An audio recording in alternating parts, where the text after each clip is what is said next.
అదే RTV app వార్తల్ని క్షణాల్లో చదివే అవకాశం ఉంటుంది. ఒక న్యూస్ పేపర్, ఒక టెలివిజన్ ఛానల్ మీ చేతుల్లో ఎప్పుడూ ఉంటాయి. ఈ రోజున స్వామివారిని దర్శించుకోవడానికి అవకాశం వచ్చింది. స్వామివారిని దర్శించుకుని అన్ని విధాలుగా ఈ రాష్ట్రాన్ని కాపాడటానికి, రాష్ట్ర ప్రజలు సుఖ సంతోషాలతో జీవించాలని, అదే మా కుటుంబ సభ్యులు కూడా ఏ ఇబ్బంది లేకుండా ఉండాలని కోరుకోవడం జరిగింది. రెండవది వచ్చేటప్పటికి రాజకీయాలు మాట్లాడకూడదు, కానీ రాష్ట్రం కష్టాల్లో ఉంది. ఎంచేతంటే ఇది రాజకీయం కాదు, వాస్తవాలు. రాష్ట్రం కష్టాల్లో ఉంది. అన్ని రకాల క్రైసిస్లు ఉన్నాయి. అంటే ఎకనామిక్ క్రైసిస్ ఉంది, ఫైనాన్షియల్ క్రైసిస్ ఉంది. నిధుల కొరత వల్ల ఈ రాష్ట్రం ఇబ్బంది పడుతూ ఉంది.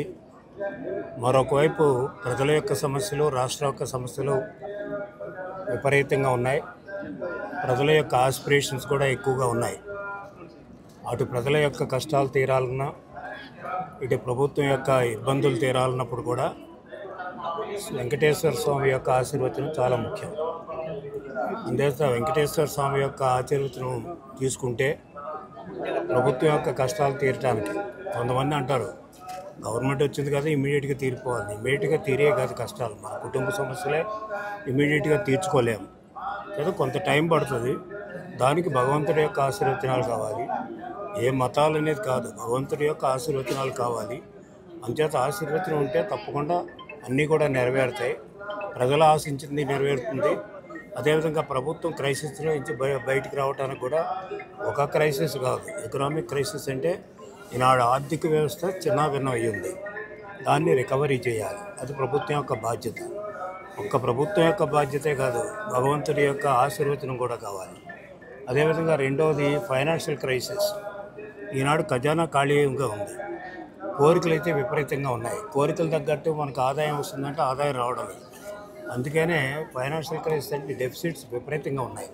ఈనాడు ఫిస్కల్ డెఫిసిట్ తీసుకున్నా, రెవెన్యూ డెఫిసిట్ తీసుకున్నా, లేకపోతే ప్రైమరీ డెఫిసిట్ తీసుకున్నా, ఇవన్నీ కూడా విపరీతంగా పెరిగాయి. దానికి తోడు చూస్తే అప్పులు కూడా విపరీతంగా పెరిగాయి. ఎవరి టైంలో పెరిగాయి, ఏం పెరిగాయి అని నేను చెప్పడం లేదు. ఈ రోజుకు అప్పులు విపరీతంగా పెరుగున్నాయి గత కొన్ని సంవత్సరాల నుంచి. అంటే ఈ అప్పులు కూడా తీర్చాలి ఒకవైపు. అదేవిధంగా ఆదాయం కూడా పెంచుకోవాలంటే ఇప్పటికే ఆదాయం అంటే మన ట్యాక్సేషన్ కూడా టాప్ లెవెల్కి వెళ్ళిపోయింది. దాదాపు చూస్తే మన ట్యాక్స్ బయాన్సీ రేట్ 9% ఉంది. ఇంకా ట్యాక్స్లు వేసి ప్రజలను ఇబ్బంది పెట్టేటువంటి పరిస్థితి లేదు. అది ఉన్నటువంటిది స్ట్రీమ్లైన్ చేసుకుని ఆదాయాన్ని పెంచుకోవాల్సినటువంటి అవసరం ఉంది. అదేవిధంగా దోబరా ఖర్చుల్ని తగ్గించుకోవాల్సినటువంటి అవసరం ఉంది. ఇది ప్రభుత్వం చేయవలసినటువంటి బాధ్యత.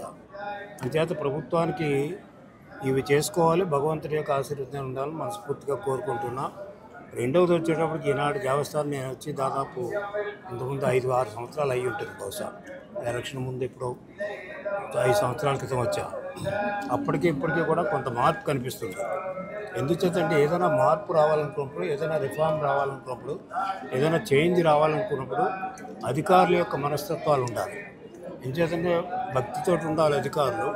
అదేవిధంగా అధికారులకు తగినటువంటి ప్రోత్సాహం ఈ యొక్క బోర్డు ఉండాలి.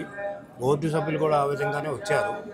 అంచేత బోర్డు సభ్యులు కానీ, అదేవిధంగా జేఈఓ కానీ, అదేవిధంగా ఈఓలు కానీ మంచి ఆఫీసర్లు వచ్చారు కాబట్టి, బోర్డు కూడా కొత్తగా వచ్చింది కాబట్టి వీళ్ళందరి యొక్క బాధ్యత ప్రభుత్వం యొక్క సహాయం తీసుకుంటూ, ప్రజల యొక్క ఆలోచనలు తీసుకుంటూ ఈ దేవస్థానాన్ని మరింత శుభ్రంగా, మరింత ఉన్నత స్థితికి వెళ్ళేటట్టుగా చేయవలసిన బాధ్యత వీళ్ళకు ఉంది.